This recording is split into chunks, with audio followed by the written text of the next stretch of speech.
Shalom teman-teman, damai sejahtera dan sukacita dari Tuhan beserta kita semua.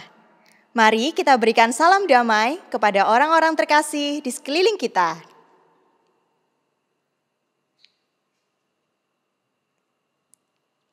Sebuah anugerah jika pada hari ini kita diberikan kesempatan untuk bisa beribadah. Mari kita gunakan kesempatan ini dengan baik dan penuh dengan rasa syukur.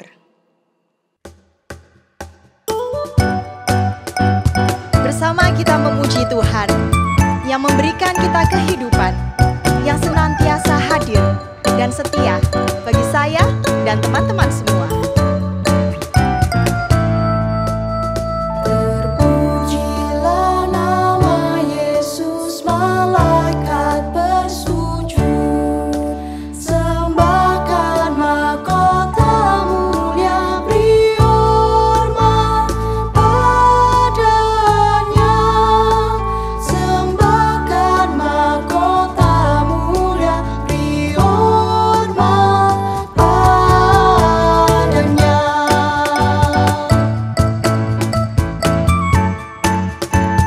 Bersama-sama kita nyanyikan, semua yang ditebusnya bersyukur dan bersujud.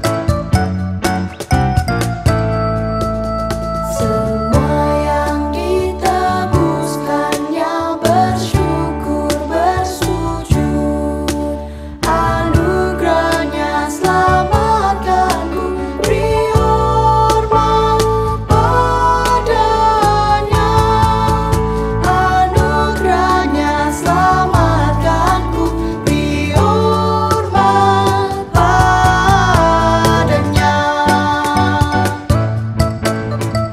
Terpujilah nama Yesus, berikanlah hormat kepadanya.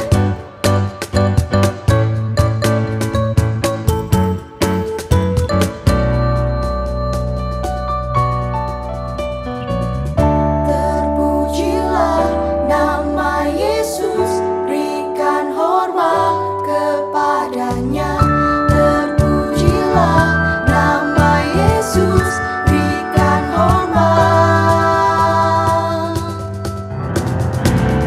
Terpujilah nama Yesus, berikan hormat kepadanya.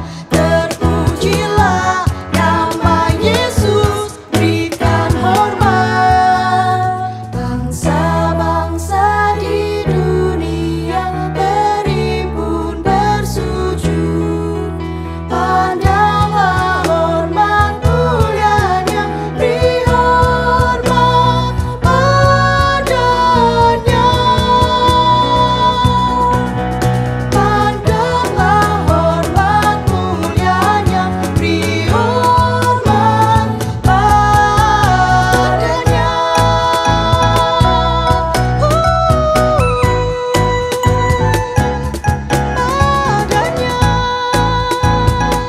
Beri hormat padanya.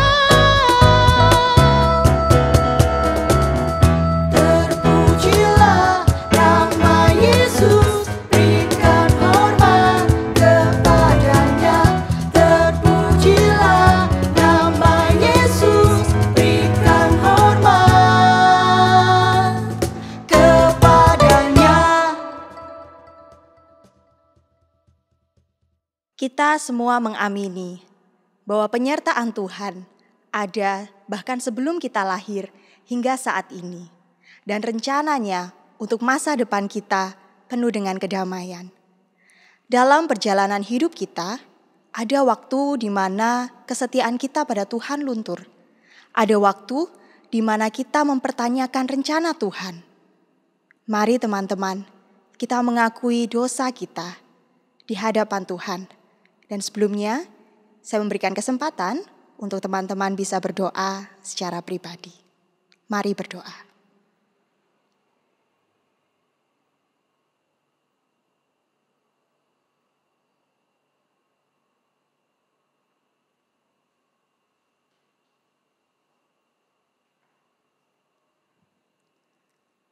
Tuhan yang Maha Pengasih dan Maha Pengampun, inilah pengakuan dosa kami Tuhan, kami yang tidak sempurna ini.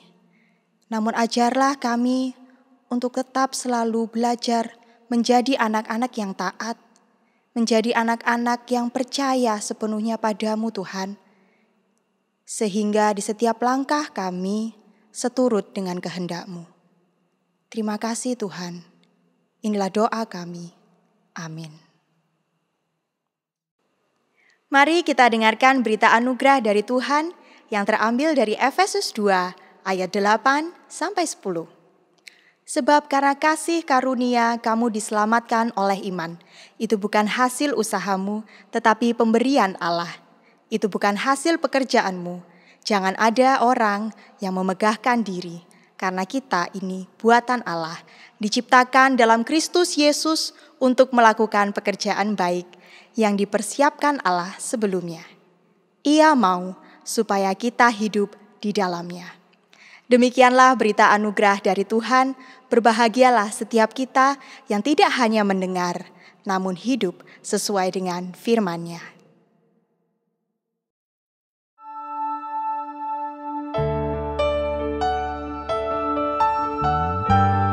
Biarlah pujian ini membawa kita dalam sebuah refleksi. Setiakah kita pada Tuhan? Setiakah diriku padamu Tuhanku, dan siapkah hatiku mengiringmu terus. Ku harus mengaku tidak tekun, semangat pun rentah, dan jiwaku yang rapuh membuatku berjalan.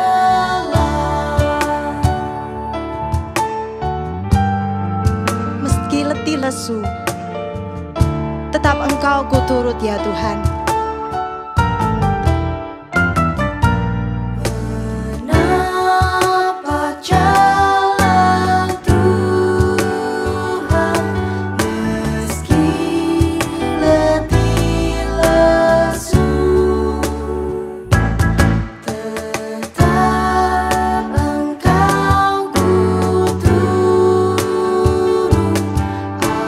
apapun maksud-Mu. Engkaulah jalanku, kebenaranku, Kaulah hidupku. Jadikanlah hamba-Mu berguna di ladang-Mu.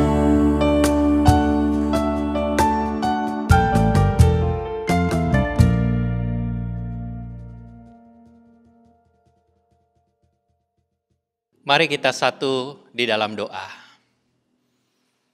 Bapa di surga, kami mengucap syukur di dunia kedua yang Tuhan ciptakan, dunia digital, Engkau mempersatukan kami di dalam ibadah pada hari ini. Kami bersyukur ketika kami mau disapa oleh kebenaran firman Tuhan. Kami yakin dan percaya Roh Kudus menerangi hati dan pikiran kami, memberikan hikmat dan pengertian kepada kami, sehingga kami paham isi hati Tuhan. Kuasailah kami, hanya di dalam nama Tuhan kami, Yesus Kristus. Amin. Firman Tuhan dibacakan dari surat kepada orang Ibrani, pasal yang ke-5, ayat ke-11 hingga ayat ke-14. Tentang hal itu banyak yang harus kami katakan, tetapi yang sukar untuk dijelaskan, karena kamu telah lamban dalam hal mendengarkan.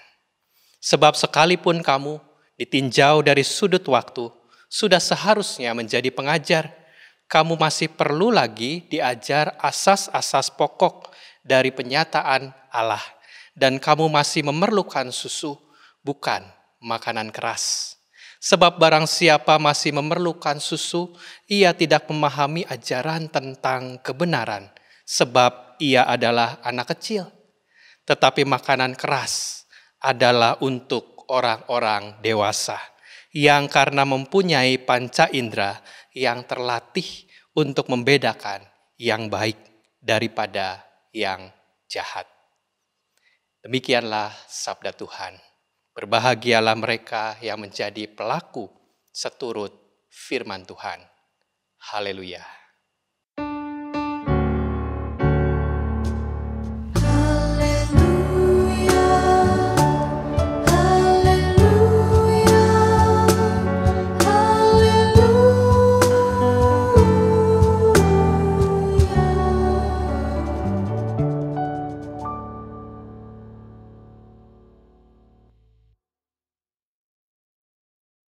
Shalom, selamat hari Minggu teman-teman dimanapun teman-teman berada.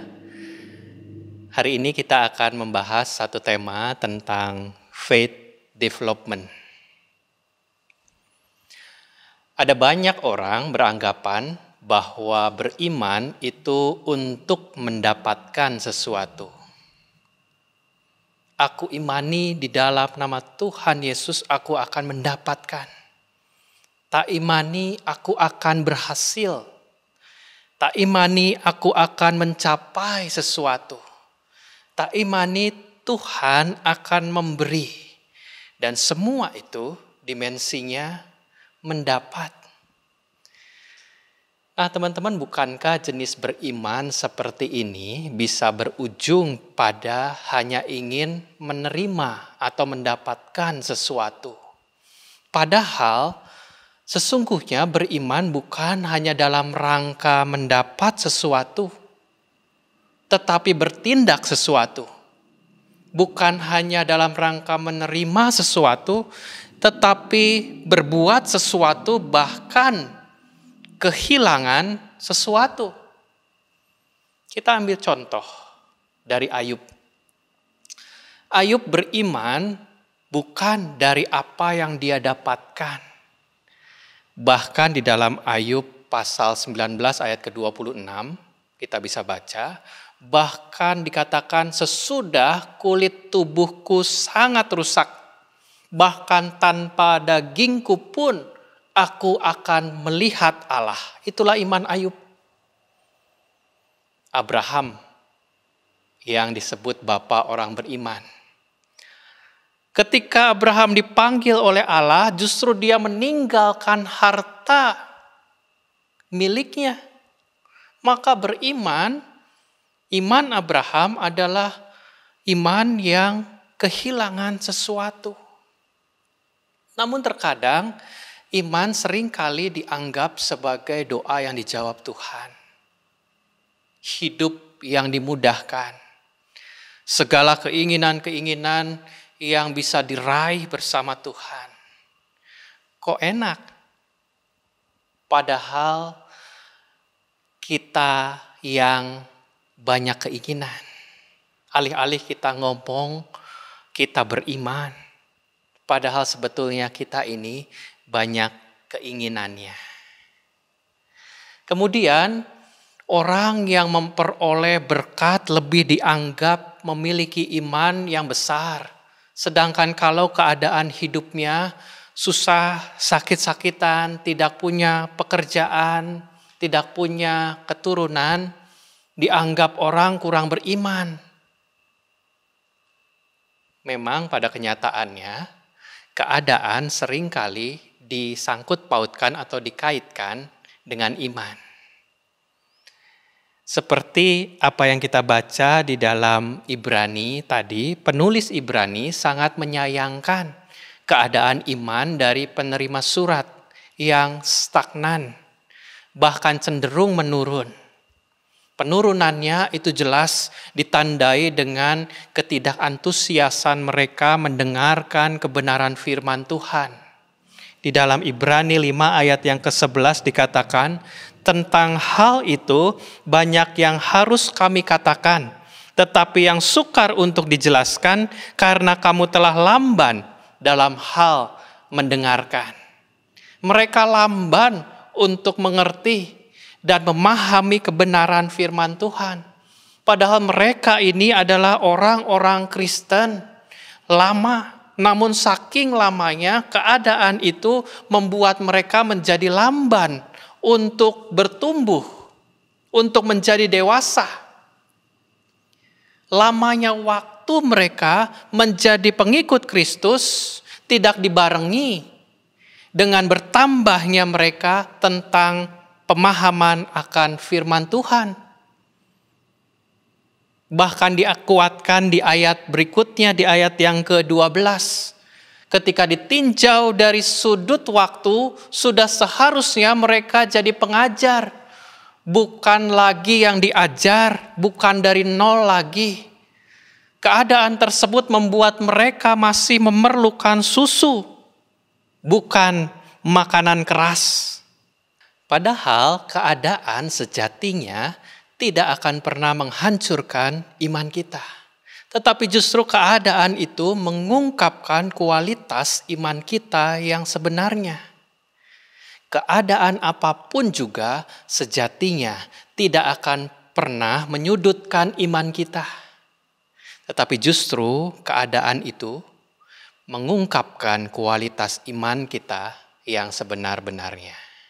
Karena keadaan itu netral. Apapun keadaannya, keadaan itu sejatinya netral. Jadi kalau ada orang yang bilang, nih, gua udah lahir dari keluarga Kristen. Oh oke. Banyak orang yang dari lahir juga sudah Kristen, sudah dibaptis secara Kristiani.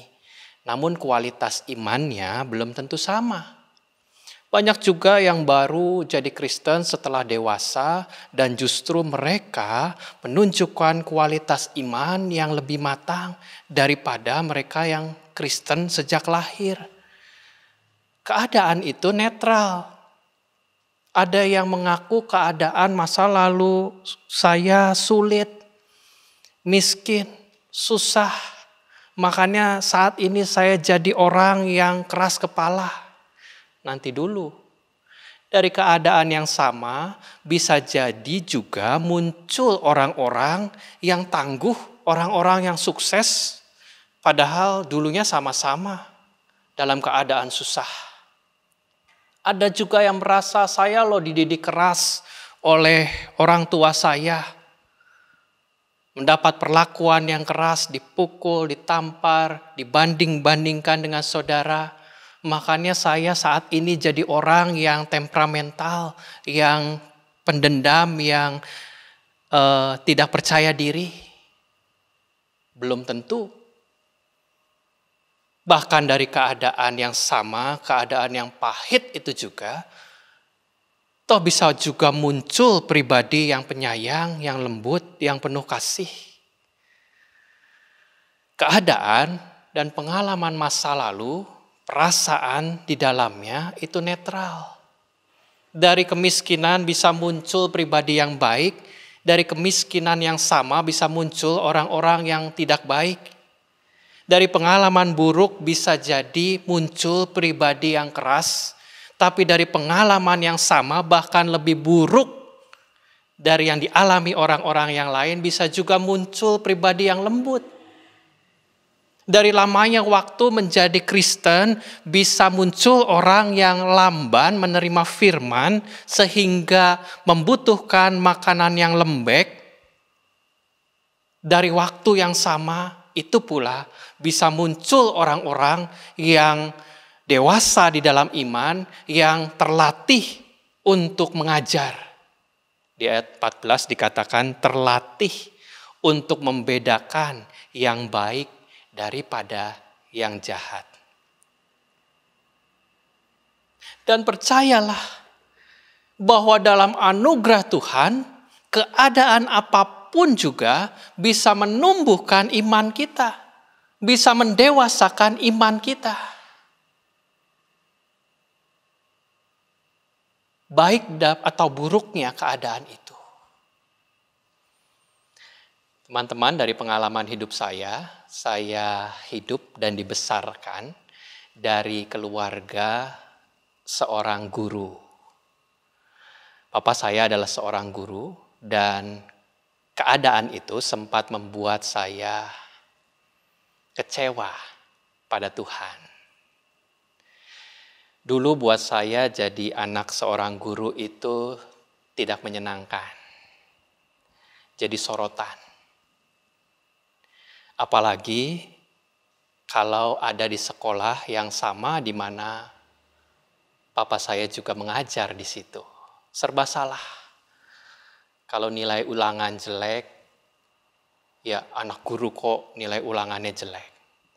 Malu-maluin orang tuanya yang guru. Kalau nilai ulangan bagus, ya jelas udah tentu, udah seharusnya anak guru kok. Dan saya pernah diajar di kelas di mana papa saya sendiri yang mengajar. Pada saat itu papa saya menanyakan siapa yang tidak bawa buku pelajaran. Dan ketika saya mencari-cari di tas saya, kok nggak ada? Padahal saya sudah mempersiapkannya dari rumah. Lalu saya mengangkat tangan dan saya disuruh maju. Saya disuruh dihukum di depan kelas. Ditertawakan oleh teman-teman. Sampai rumah tidak selesai. Peran sebagai orang tua, hukuman itu bertambah. Belum lagi keadaan itu juga memaksa saya untuk harus bantu-bantu orang tua. Untuk memberikan les di rumah. Dan pada saat itu ada banyak murid-murid sekolah dasar setiap hari memenuhi rumah saya pada saat itu. Mungkin ada sekitar 12 orang seperti 12 murid Yesus gitu. Waktu istirahat saya sepulang sekolah terganggu dengan berisiknya suara anak-anak les. Walaupun sudah mengurung diri, berusaha mengunci diri di kamar, tetapi seringkali diteriaki. Sam, tolong bantu tanya anak-anak les ini. Saat itu saya nggak bisa terima keadaan itu. Menyalahkan orang tua. Menyalahkan Tuhan. Bertanya, kenapa Tuhan saya lahir sebagai anak seorang guru? Lanjut cerita, sore hari tanpa istirahat, saya menyaksikan sendiri papa saya bergegas mandi bersiap-siap untuk pergi memberikan les tambahan ke rumah-rumah muridnya. Dan saat itu saya bisa bilang yes, saya bebas karena nggak ada papa di rumah. Saya merdeka. Dan saya akan tidur malam hari sebelum papa saya pulang. Tapi teman-teman, sampai keadaannya berubah, suatu saat saya tersadar. Hanya dengan hal kecil yang mengubah pola pikir saya, mengubah cara pandang terhadap orang tua saya, dan juga terhadap Tuhan. Mengubah cara beriman yang bukan hanya ingin mendapatkan dan menerima sesuatu yang kita harapkan. Peristiwanya ketika setiap pagi kami makan atau sarapan bersama dan di meja makan itu hampir setiap hari ada makanan-makanan enak, entah itu kue-kue atau snack atau roti yang saya tahu itu papa saya bawa ketika dia keluar rumah, ngelesin di luar rumah setiap sore sampai larut malamnya. Pulang dia selalu bungkus makanan-makanan enak itu. Dan di hari itu juga saya mendengar percakapan papa dan mama saya. Papa saya bilang begini ke mama saya. Ketika saya disuguhkan makanan-makanan enak ini di tempat saya mengajar, les, saya teringat sesuatu. Saya keluarkan plastik bungkusan dan saya bungkus makanan itu. Dan saya bawa pulang. Saya tidak memakannya. Dan saya mungkin tidak mampu setiap hari membelikan makanan-makanan enak yang disuguhkan kepadanya.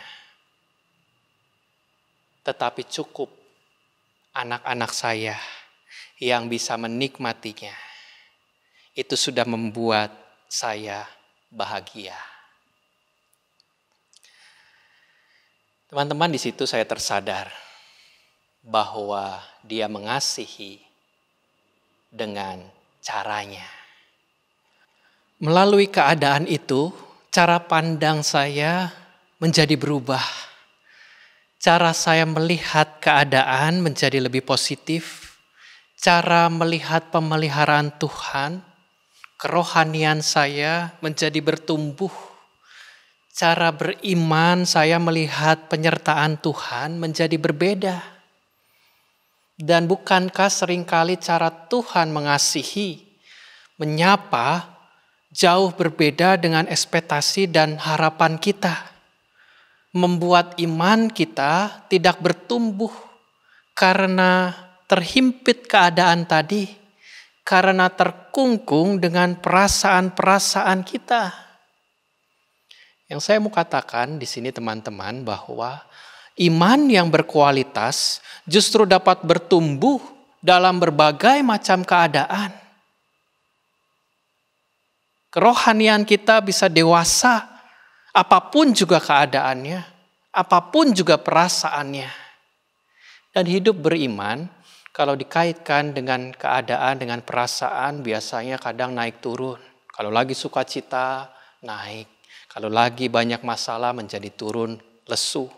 Lagi tanggal muda menguat, tanggal tua menurun.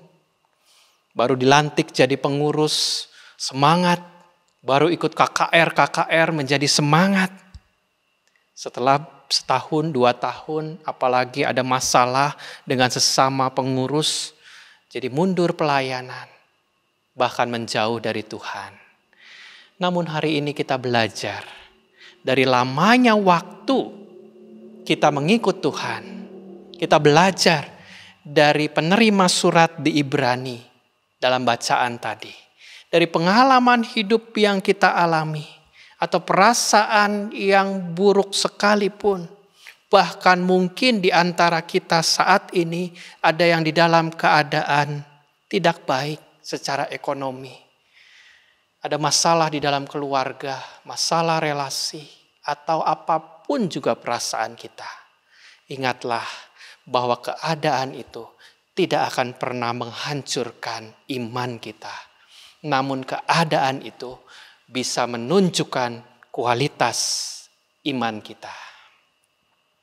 Kedewasaan dalam iman, seperti tertulis dalam surat Ibrani tadi, berarti kita terlatih untuk membedakan yang baik daripada yang jahat, yang benar daripada yang salah. Dan memiliki kualitas iman yang benar, itu jauh lebih penting daripada memiliki iman yang besar. Amin.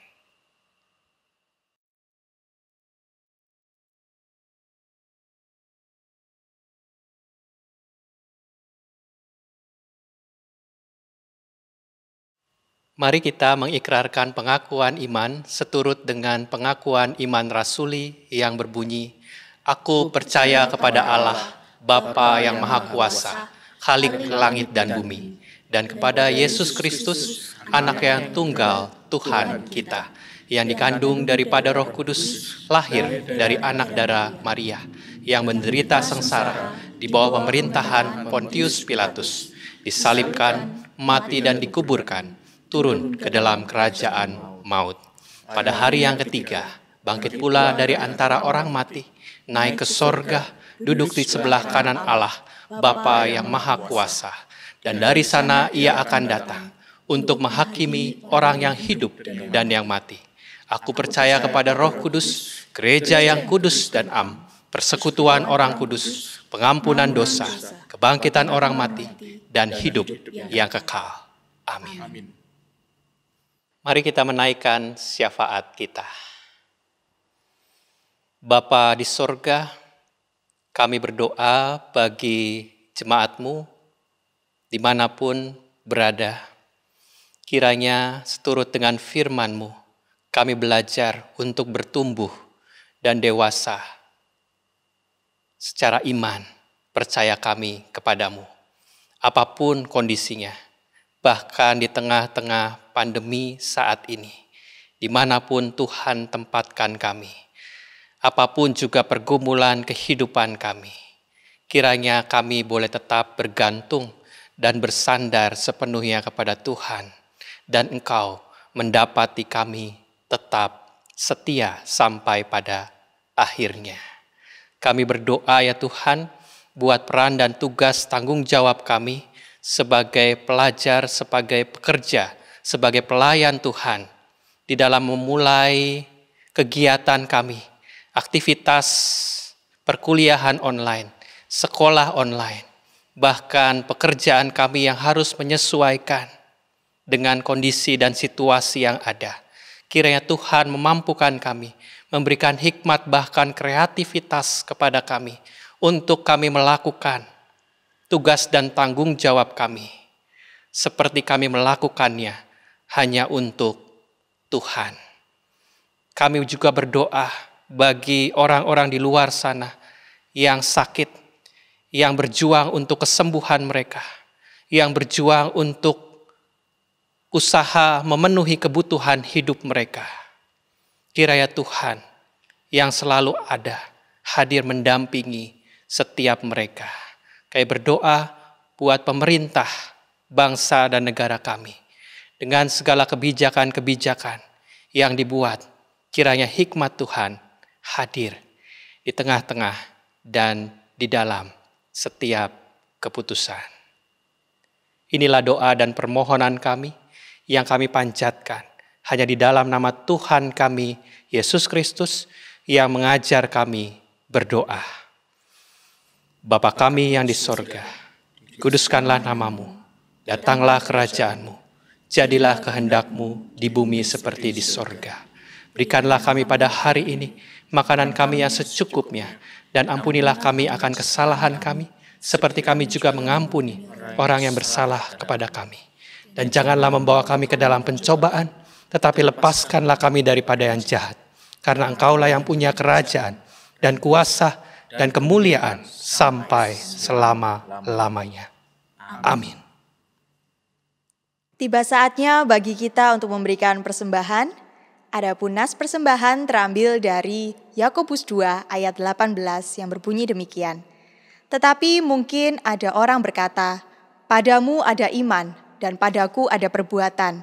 Aku akan menjawab dia, tunjukkanlah padaku imanmu itu tanpa perbuatan, dan aku akan menunjukkan kepadamu imanku dari perbuatan-perbuatanku. Teman-teman dapat memberikan persembahan kepada gereja masing-masing.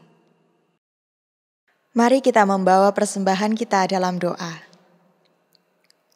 Bapa yang Maha Baik, inilah persembahan yang telah kami kumpulkan atas rasa syukur kami oleh karena penyertaan-Mu.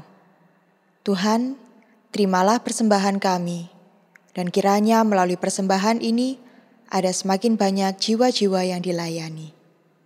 Terima kasih Tuhan. Dalam nama Tuhan kami Yesus Kristus, kami berdoa dan mengucap syukur. Amin.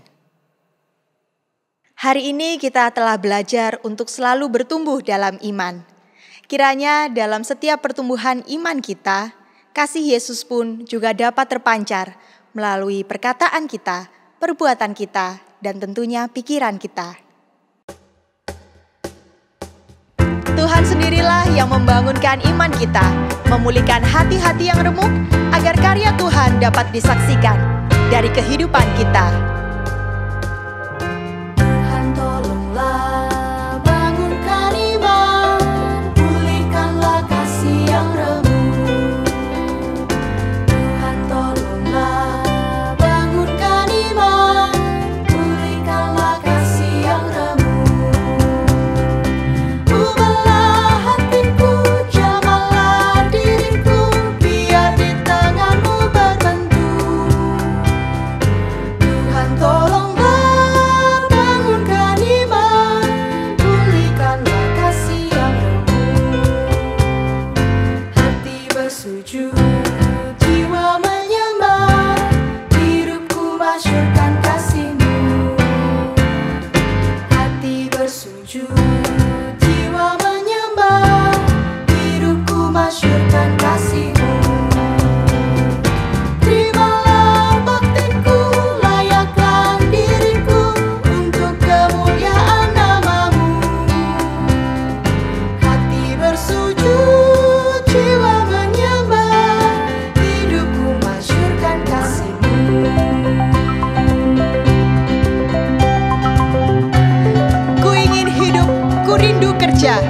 makin giat dan makin tekun.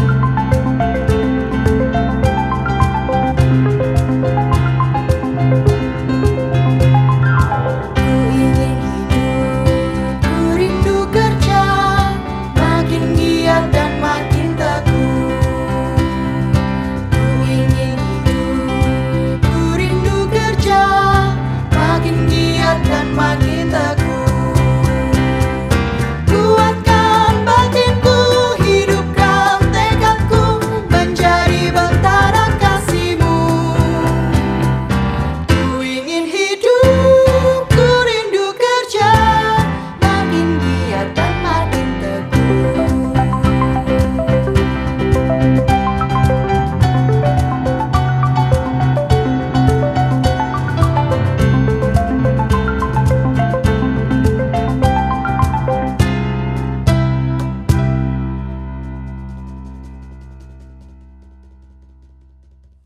Ini arahkanlah hatimu kepadanya dan terimalah berkat Tuhan.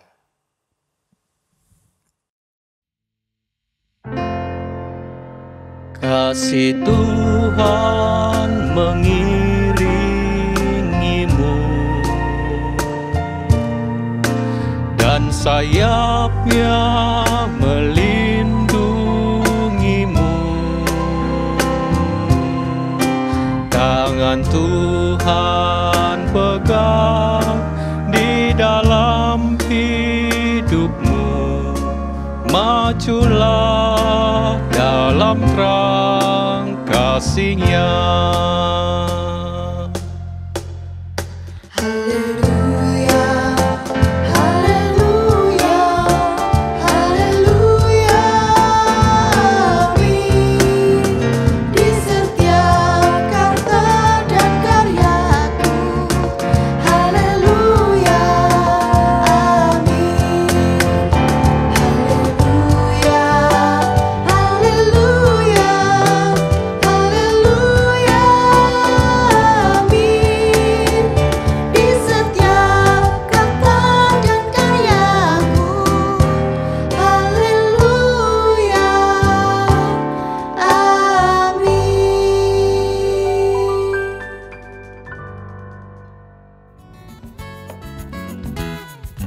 Tabuh gendang sambil menari, nyanyikan lagu yang merdu, bunyikanlah gambus kecapi, mari memuji Allah-Mu.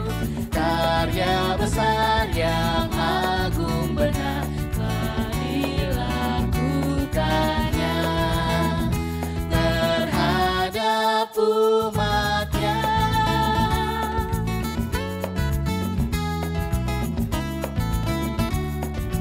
Israel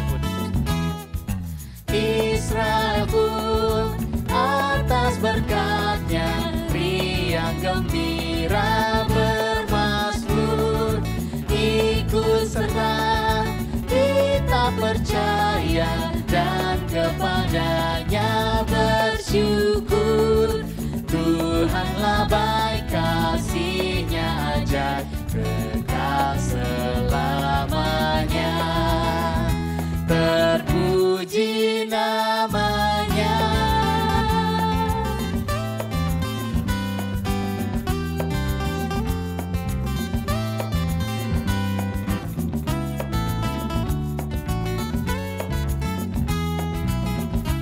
Kita nyanyikan bait yang ketiga, dulu telah dari himpitan. Dulu telah dari himpitan, Dia bebaskan umat-Nya, habis mendung